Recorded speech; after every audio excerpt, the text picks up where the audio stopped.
Hey everyone, I'm back with a haul video. I actually went to a few places over the past week or so and decided I was going to do just one big haul video instead of a bunch of mini hauls because like for this, I bought this at a grocery store, which is strange. I've been looking for a bubble like top thing to use in my jelly printing, and this one was big enough to cover my smaller plate completely and a good portion of my bigger plate. So I bought this. It was like 10 bucks at the grocery store.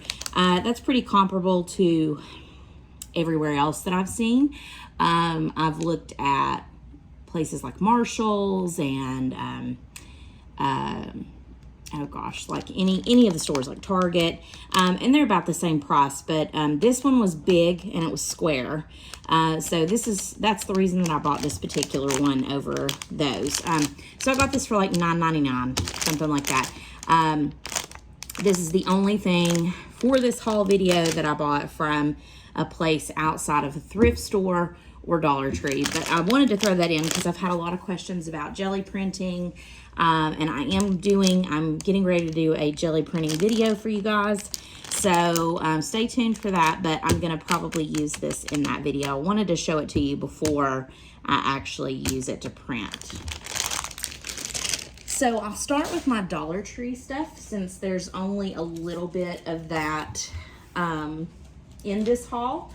I went and I have bought a bunch of the same stuff at Dollar Tree. I have a ton of stuff that I still have not used in any of my crafting so far. So I didn't stock up on a bunch of stuff that I would immediately look at, like books and things like that. But I did find these stickers, and I thought these would be pretty like on cards or maybe on a tag or journal pages, things like that. I got 3 of them, but they're kind of like craft paper that are already cut. And I thought if I like those, then I could cut these with my Cricut, but for $1.25, I figured I'd try them out.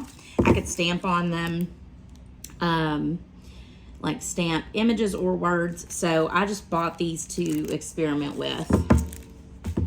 And then a lot of you guys have probably, if you do Cricut projects, have probably looked for or have used or have heard about this particular vinyl. I only got 1 roll of it because I don't do a ton of vinyl products or projects with my Cricut. But I have been looking for this print because it's been sold out since it came out in the spring. And I finally found several rolls of it, but I only bought 1. I wasn't one of those terrible people that buys it up before everybody else gets a chance. And I figured, there's been mixed opinions about this vinyl that you get from Dollar Tree. It's not a huge roll. So, I'm not going to do a ton of projects with it, obviously, but I did think that, if nothing else, I could probably use it for something and then seal it.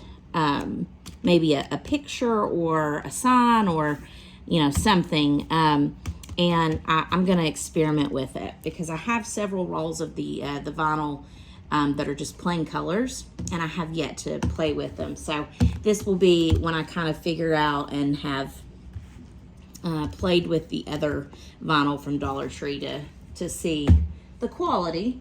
And then I found something very interesting. I've also been looking into jewelry, doing jewelry just for myself right now, and then if I start liking the process, maybe doing it as a side hustle. But I found this faux leather, and I actually really love faux leather, like jewelry, faux leather earrings and things like that.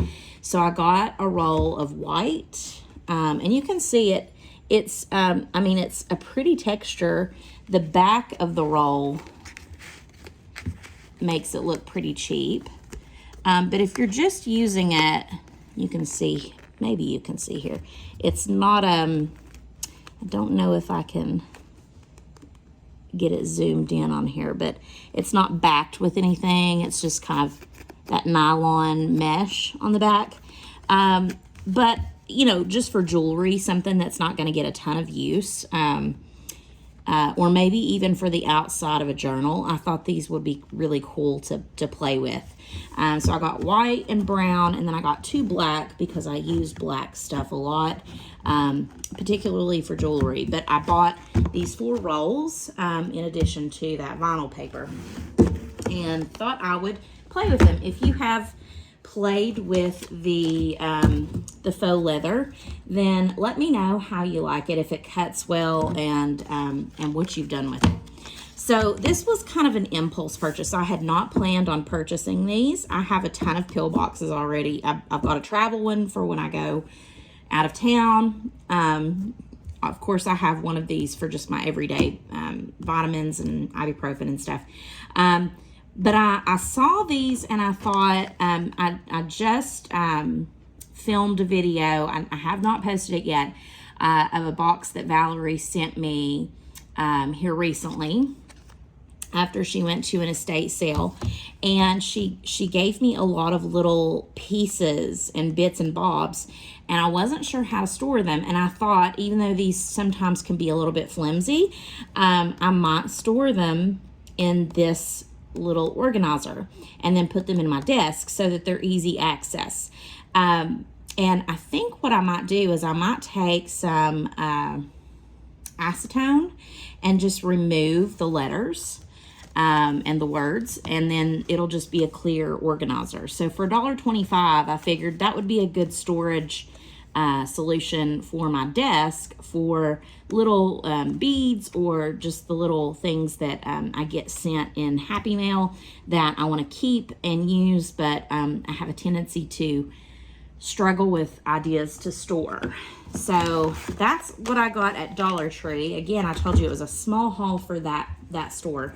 But I was really excited about those things. Now, I went to 2 Goodwills in my area, and had not planned on buying a whole lot. And there was a lot of stuff that I actually ended up not buying, putting back on the shelf, because I just thought, you know, I have so much of this stuff already. I'm not going to buy more of it right now. I'm running out of storage space, trying to figure out storage solutions at this point. And so I'm going to show you the things that I actually did purchase, and hopefully you can tell me if I did a pretty good job of finding things. Now this I had actually never seen before. This is the Fiskars, and this is not even open. I got it for $6. The Fiskars Easy Stamp Press, and from what I can tell, it's like a little, almost like a clear block for stamps, but it holds your card and then allows you to place your stamp where you want it, and then you can stamp. I don't know if I needed it because I do have I already have the stamp blocks and all of that. I'm trying to get it in an angle where you can see. It has kind of where it lines up the stamp for you, and you're able to kind of place it. It has a grid on it. I may or may not use this. I may actually just sell this. I don't think that they're that expensive on like eBay from what I can find. I tried to find it when I went into Hobby Lobby the other day, which is another haul. I just bought 2 things. I was very good, but it has the instructions on the back. I could not find anything like this on the shelf, so I'm not sure how old this is. It does look like it's an older thing, but it's never been opened. $6, and it's a stamp press. So I may or may not use this. I'm thinking about maybe using it with my self-designed stamps, although it might be hard to do that because of the fact that I carved those out of, you know, rubber and lino cut and things like that. So I'm gonna kind of hold off on opening this, but tell me if you have this, or if you have seen it, or if perhaps you want it, because this was one of those, oh, I've never seen this before, I'm gonna buy it purchases, and now I'm feeling like I probably don't even need it. I could probably just sell it to somebody. So unless you can think of a really good reason I should keep it, or maybe you have tips for how useful it is, I may end up selling it to somebody, because I don't know if I need it. But it was one of those things that I just had to get. So I did get a couple of books. My nephew is into the Wimpy Kid, and he's starting to get into Harry Potter. So whenever I see those books, I always buy those things for him if I know he doesn't have them. So those are not for me. But here is a book that I did purchase for myself. And I bought this because, honestly, one, it was falling apart, so I knew nobody was gonna probably use it. And I liked kind of the lettering, but I like that it has images and sheet music in it, and they're big pages. So I figured I could probably use this in a lot of the stuff that I'm doing.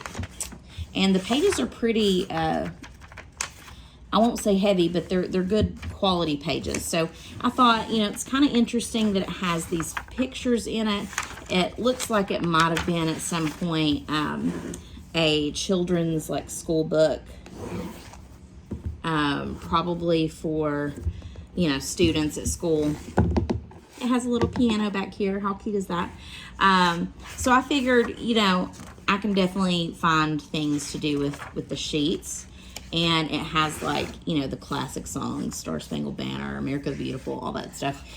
So I'm thinking it's probably, you know, trying to teach them sheet music and how to do things. But it has these pretty little images in here, too. So I snatched it up because it was like $1.19 for kids' books. And I found some really cool stuff. Now, I do have a bajillion envelopes, so I probably did not need to purchase this.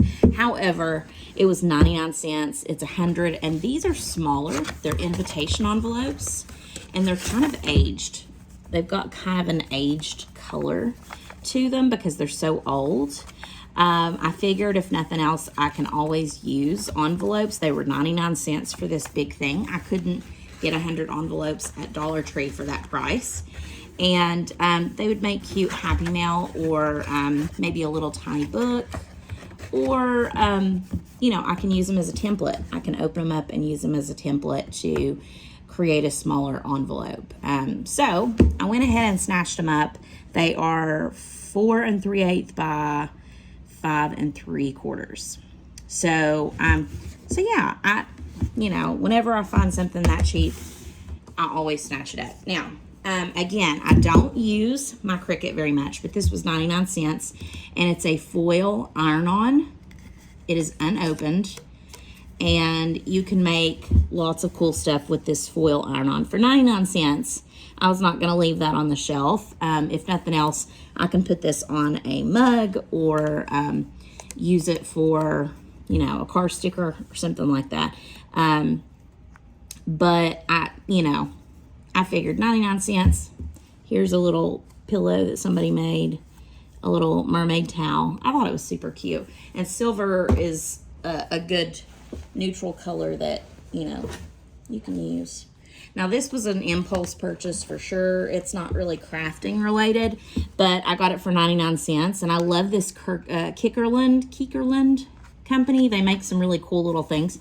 This is a 3-in-1 screen cleaner. It actually has the spray, and then it has the little like the fabric on the outside. So you literally just could put this in your purse, and it will clean your phone. It'll clean your iPad, your computer screen, whatever you want to clean with it.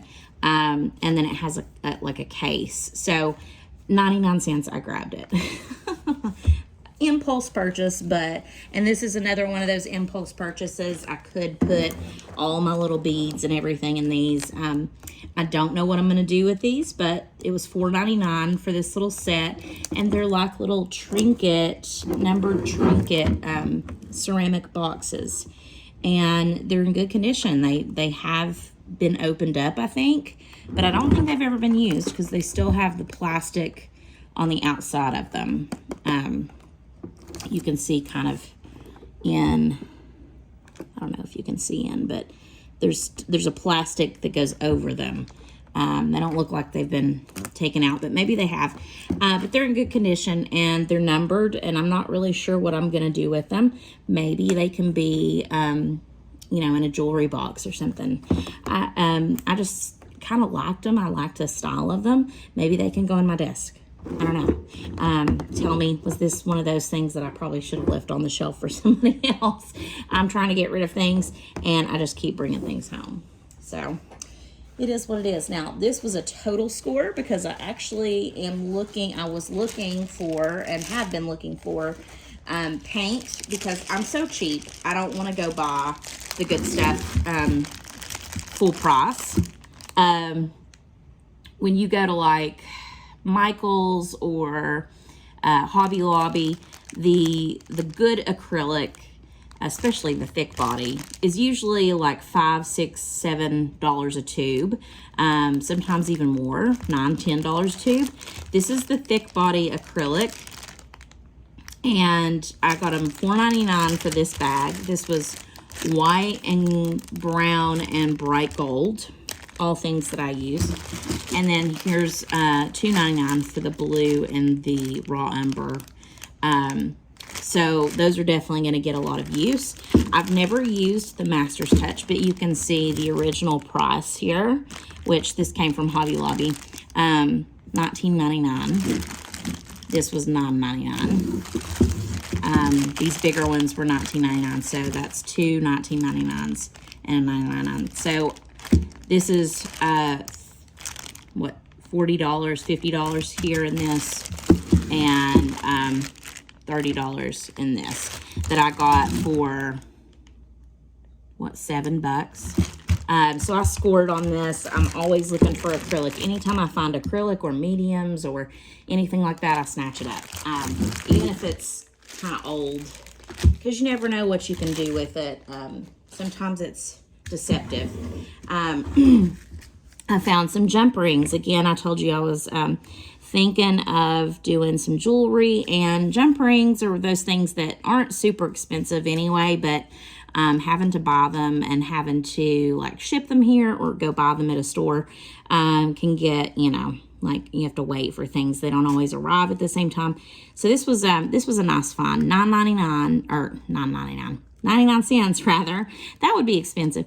For 144 pieces, I went ahead and grabbed them because I figured I could use these for earrings, maybe to make some of my leather earrings. And it doesn't look like it's been opened. It's stapled closed still. So I was excited about that. And then, y'all know I love playing cards. This was a playing card set from Hallmark. And the pattern is called Seashells. And I was wanting to open it on camera, but I'm going to tell you, I'm trying to guard growing out my nails, I'm trying to guard those. When I saw the seashell patterns, I had to have them. $1.99. You know, I'll part with $2 to have these and possibly use these in my journal. I really like playing cards for multiple things. To make pockets, to include in Happy Mail, to emboss, to use as artist trading cards or bases to things. So this is going to be fun to use. I can even make tags out of these if I wanted to. So I loved that. I'm super excited to play with those. And I'm not done yet. I do have more books.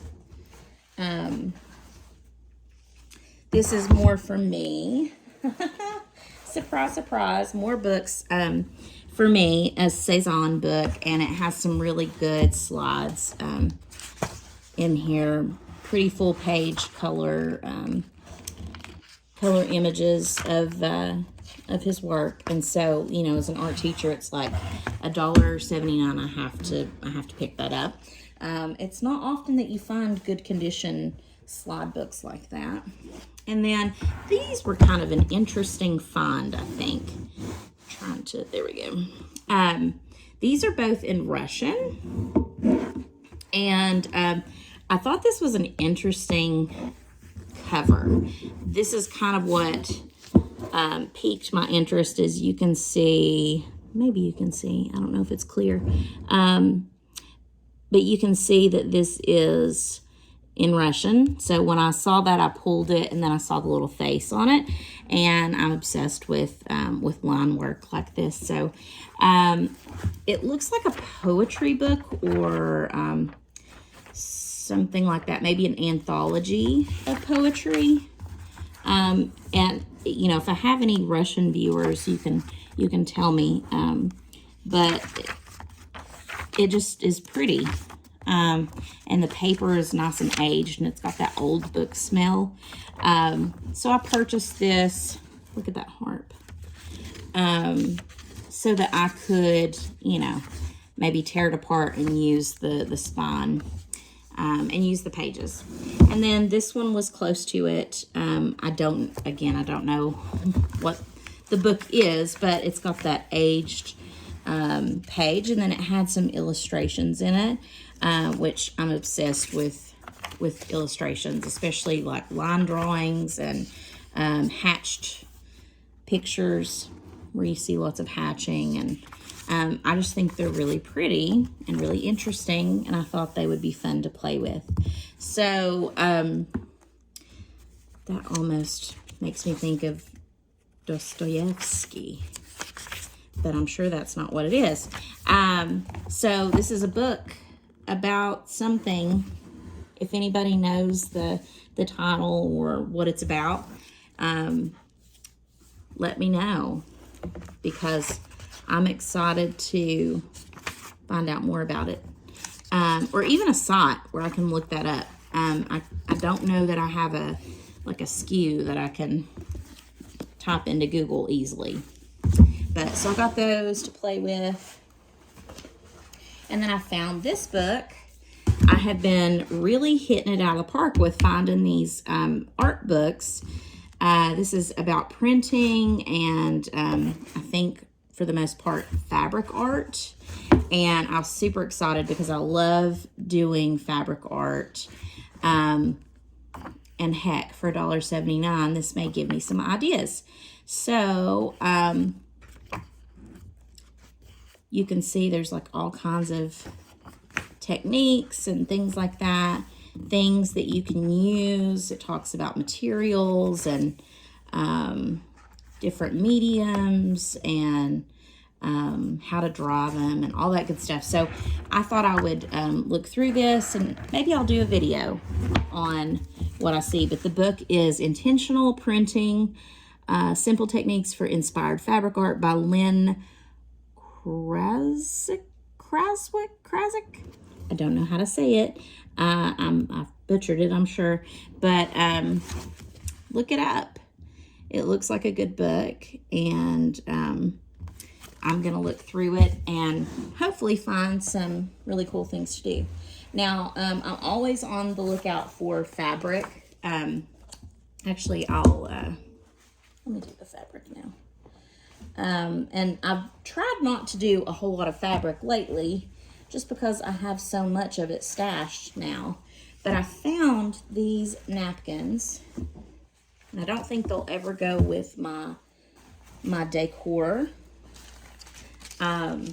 necessarily, but I had to grab them because I really liked the print, and it was the whole set. I got the whole set of both of these patterns. I don't know what they charged me for these, but they're really good fabric quality, and I loved the print, and I loved the color, and it kind of gave me an idea to do a toile line, like maybe a toile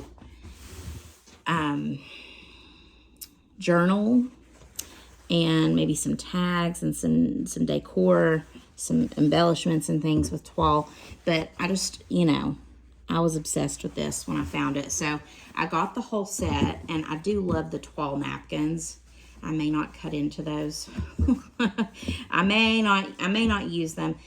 I don't think that I'll ever really have the type of house that will lend itself to having toile on the walls or anything like that. But I was just obsessed with this. So I want to use this fabric in a way that it is going to, you know, kind of memorialize it because it's beautiful. But this I thought was also really pretty. Could be like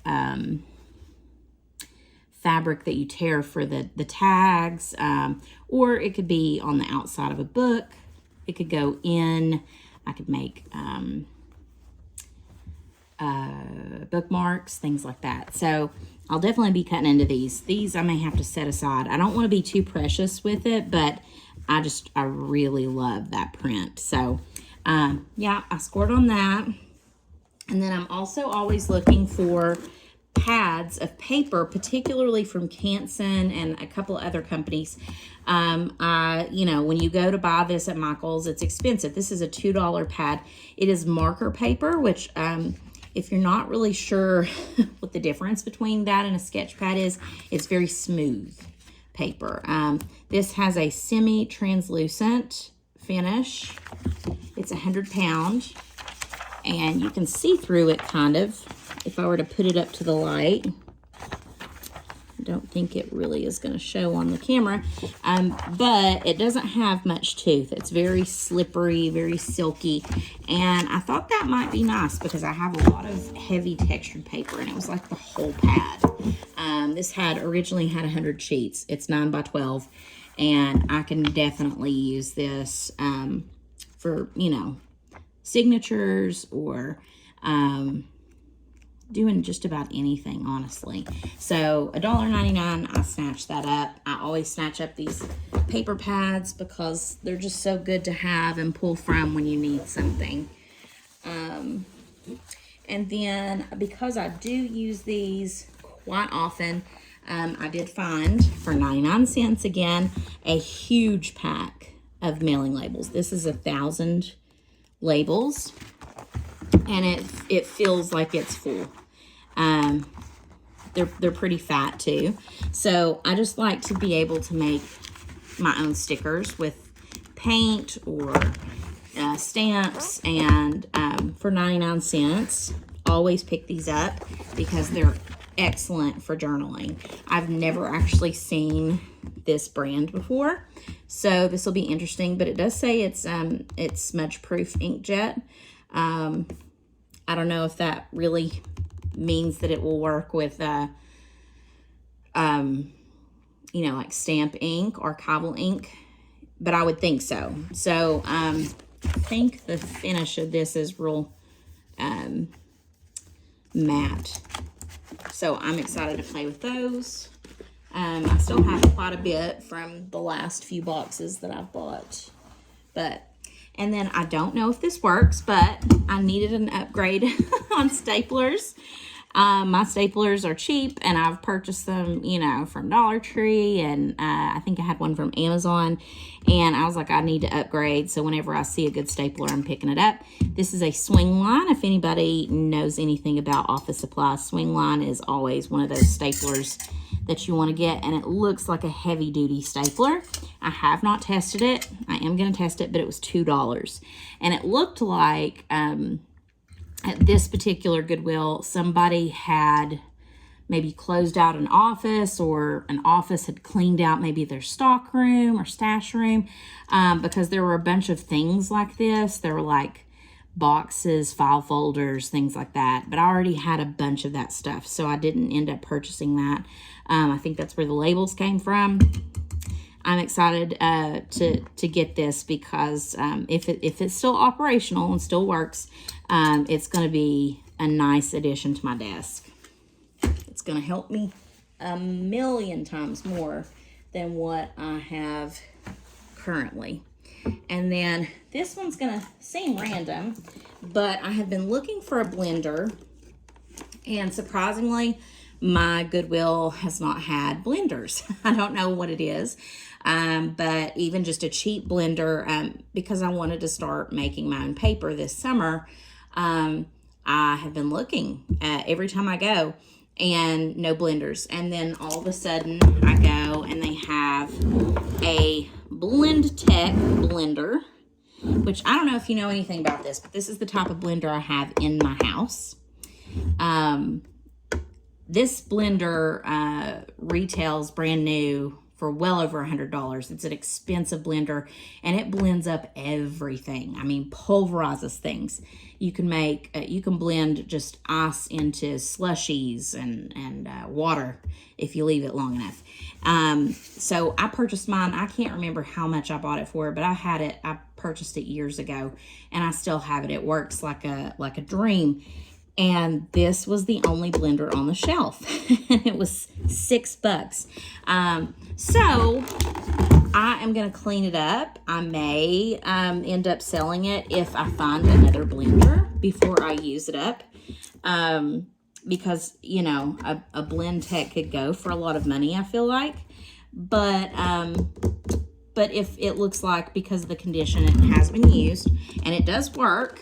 I'm sorry that I'm like sideways here. It does work. I did plug it in and test it before I bought it, but I was super excited to get that for $6. You can see it has a smoothie setting and a pulse setting and a hot setting for soups and things like that, and I love it. If you've never looked at a BlendTech or don't know anything about a BlendTech, look it up, because they're extremely good blenders. I'm wanting to say there's another blender that's like the competitor for this, that people get for smoothies and things like that, but this will blend up like anything. So if for some reason I decide not to sell this, it's going to be my paper making blender, and it's going to be dedicated to that. But I got it for $6, so I was excited about that because I did not expect to get a BlendTech blender, especially not for that price. And then the last two things I bought are not art journal related. I just bought them because when I went to Paris back in, it's been since the year 2000, I had some coasters. I bought some things that looked a lot like this. And I bought this set of 2 pictures that were looks like hand drawn. And there's one of the Eiffel Tower and the Seine River, the Seine, and then the Arc de Triomphe. And I just, you know, I love everything about France and Paris. I took French for 4 years. These were purchased, I love when people put notes on them, purchased in the Montmartre section of Paris, France during vacation of 1942 and framed in New York professionally. And I got them for $3.99 a piece. They may or may not be worth any money, but I'm going to definitely hang them on the wall because I think they're beautiful. And, you know, 1942, these are old. They're like 80 years old now. It's crazy. So that was definitely a score for me, just personally. Okay, so that's all I have to show you today. I hope that you have enjoyed seeing all of the junk that I bought for my junk journals. If you have tips or have comments about things that I have bought that maybe you have a use for, or maybe you use them differently than I'm planning on using them, please, please, please let me know. I love to read your comments because I get so many ideas from even just things you say sometimes and don't realize it. They spark ideas. So thank you so much for all the follows and all of the comments I've been getting lately. I really appreciate them. Like I said in my last video, I think that I filmed, and maybe that one hasn't gone up, so I should probably say, whenever I reach 1,000 subscribers, I am going to be doing a giveaway to anyone who enters, and I think it's going to be 3 different kits. Valerie and I have kind of paired up, and she has sent me the kits. And I'm going to pick 3 winners and send you a kit in the mail. So, so keep following, keep subscribing, keep liking the videos. That helps push me out into the algorithm. And when we get to that 1,000, I'm going to release the information about how to enter for one of those kits. So, other than that, I don't really have any updates, but please do let me know if you have questions. I'm going to be working on that jelly printing video for you, and hopefully we'll get that up in the next couple of weeks. As always, happy crafting.